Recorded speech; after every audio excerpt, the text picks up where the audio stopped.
I think what makes the theater special, to me, is a sense of belonging, it's a sense of history, and of course it's a shared experience. If I want to come to a group event and actually be out and about as part of an evening, I'm going to go to a movie theater. I also grew up loving movie theaters and loving the experience of being in a theater where everybody is captivated by what is going on the screen. If you go back to the original transition of the days when film was silent, everybody was very happy with that. Everybody knew silent film was full of pathos and full of drama, and the accompaniment was either done by a solo clarinet or a solo violin or a solo piano, and in some of the larger theaters, an actual organ, which was the king of instruments, that could emulate just about any sound. And then, of course, in the metropolitan theaters, you had full orchestras. Got very expensive. But then came radio. And when radio came, everything changed. Between 1924 and 1926, the movie theater audience dropped by half. And the studio said the only way we're going to fight sound is by, bringing sound in. And they dusted off all those patents from the 1890s, and they did synchronized sound recording. And while that was great for the studios, the theater operators were in trouble because now they had to trash all their equipment and come back with something now that can use synchronized sound and be able to give some sort of an image on the screen with synchronized sound that people will now be able to listen to. That put a lot of people out of business. The same when we went from a square image to a widescreen image. Certainly when we went from color, from black and white. Now you have the biggest transition of all is that you're going from regular film to digital projection. And now that's between the $75,000 to $135,000 investment per screen. Per screen. So if you have a 6-screen theater, you better be, dusting off your mortgage and taking a second on your house because that's what it's going to take. We're in the Northeast here of the United States. If you look at the rest of the country, whether it be Chicago, San Jose, Austin, little downtown theaters have ceased to exist.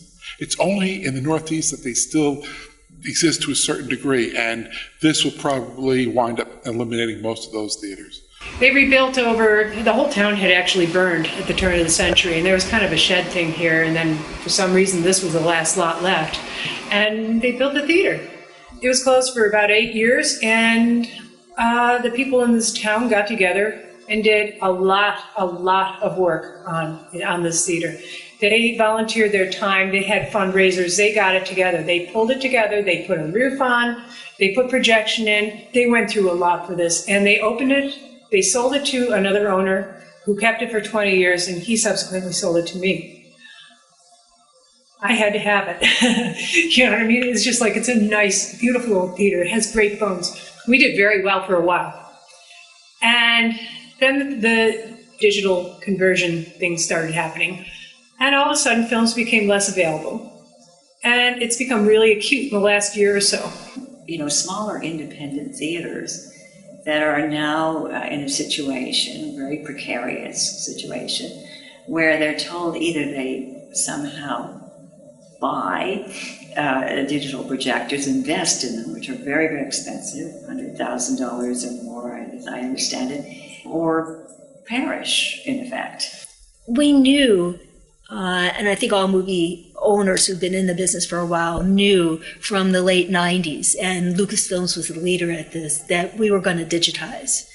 We kept a newspaper article from 2000 saying digitization was just around the corner and all theaters would lose their projectors.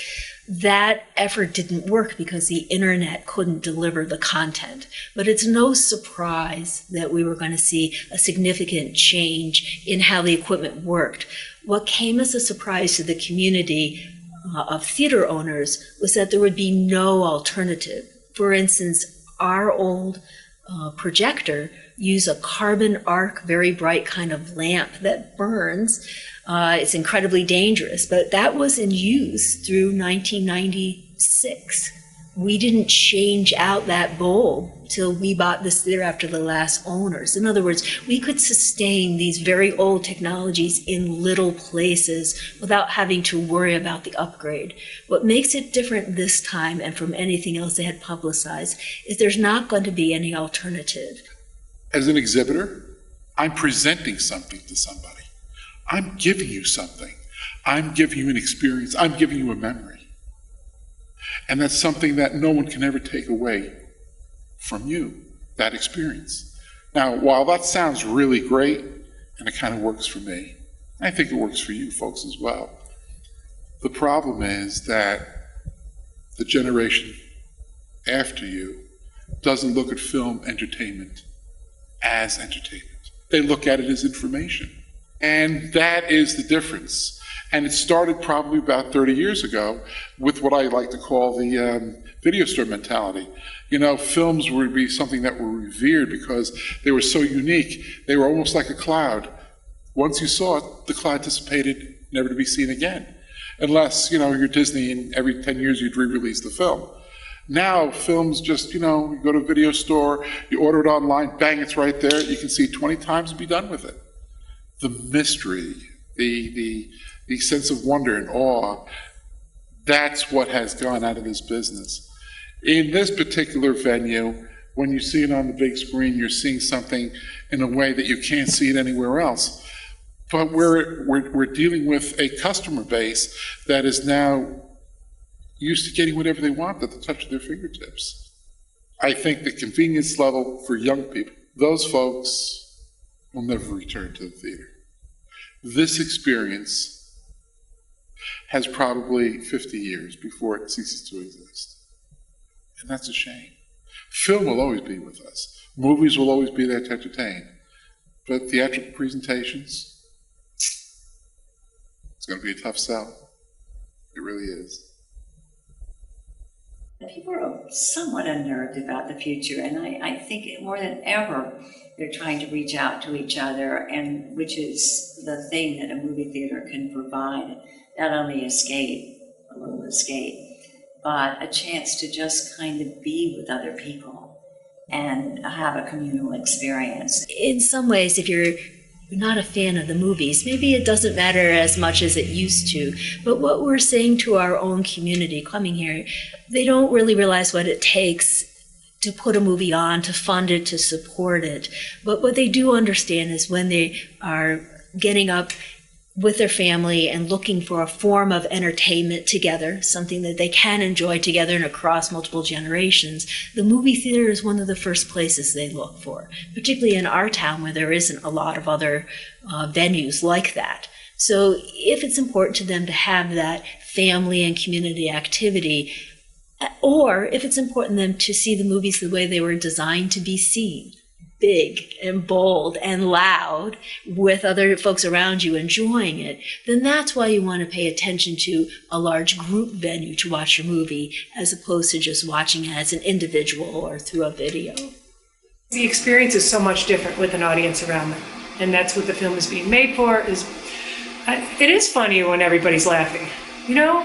I mean, it is sad, and you can feel the tension when a sad part of the movie comes and everybody's kind of just and you can feel it. You won't hear it, but you can hear it with your body in the auditorium.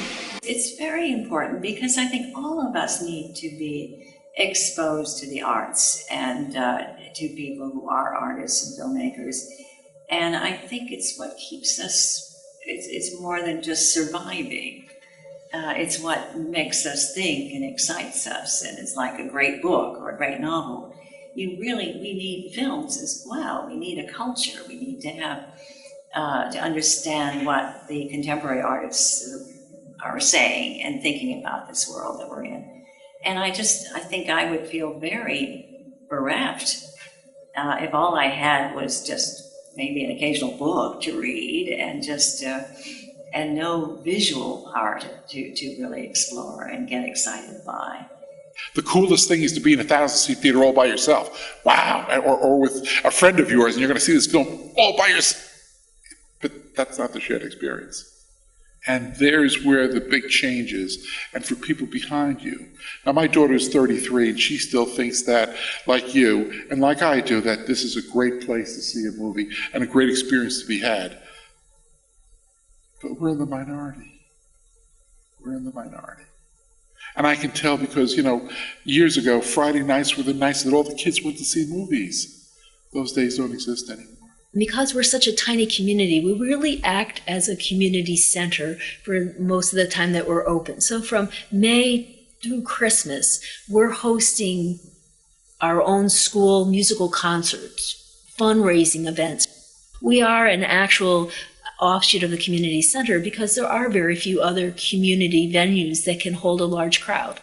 So our role is not only to provide entertainment and serve our tourists with something that's fun for them to do, but we have that second role that's almost as important, to serve as a community gathering spot. The question is, for all these other small theaters, what is the alternative? If you're not going to be showing Hollywood product, if you're not going to be able to do that, or the usual major movies like Flight or other movies that have just opened, then what do you do? Then how do you do it? We have to be part of the community, okay? You need to put fundraisers in. You need to have lectures and events and political things and talks and all kinds of things. And when independent people shoot their films here, I want to be able to run their film. The key here always is story. If the story's good, the film is good, people will come and see it. If we're gonna serve food here, that's not gonna make it. If we're gonna serve food here with topless waitresses, it's not gonna add anybody. I mean, trust me, it's very hard to reinvent the wheel. You saw the number of screens in this country go from 23,000 to 34,000. But the same amount of people are still going to the theaters. They're serving food, they're doing extra live programming. It's the quality of the product. That's always the key. People who think that it may vanish, which is a terrible thought, I think, unless something is done. It's important that people understand that this is a time when people have to call their local officials, speak to their state assembly people, and certainly send a letter or two to the governor. And that may sound a little extreme, but it's important that they recognize that this is an issue. Theater has been around for all of humanity. I'd be surprised that we don't have a community presence of some kind. It's how I'm going to get the content and how I'm going to get alternate content that may change over the 15 years.